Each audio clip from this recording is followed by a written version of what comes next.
കണ്ണാ കരത്തിലാ മണിവേണുവില്ലാതെ കാട്ടിലേക്കിന്നു നീ പോകുന്നതെന്തിനായി?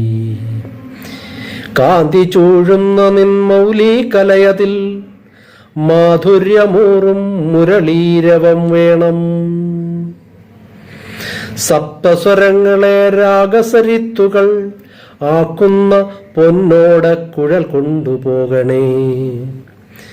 കയ്യിലാ മണിവേണു കാണണേ കാലമേ, കടമ്പിന്റെ ചോടണഞ്ഞലിവായി മൂളണേ.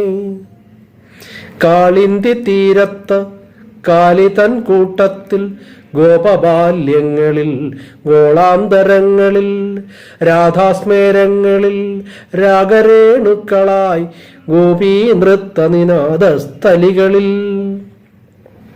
കണ്ണാ മുളം തണ്ടിൻ കാട്ടായി താളമായി കാലചക്രത്തിൻ്റെ സ്പന്ദന താളമായി ക്ഷീരപഥങ്ങൾ തൻ നീളും ഭ്രമണമായി നാദ ബ്രഹ്മപ്രയാണം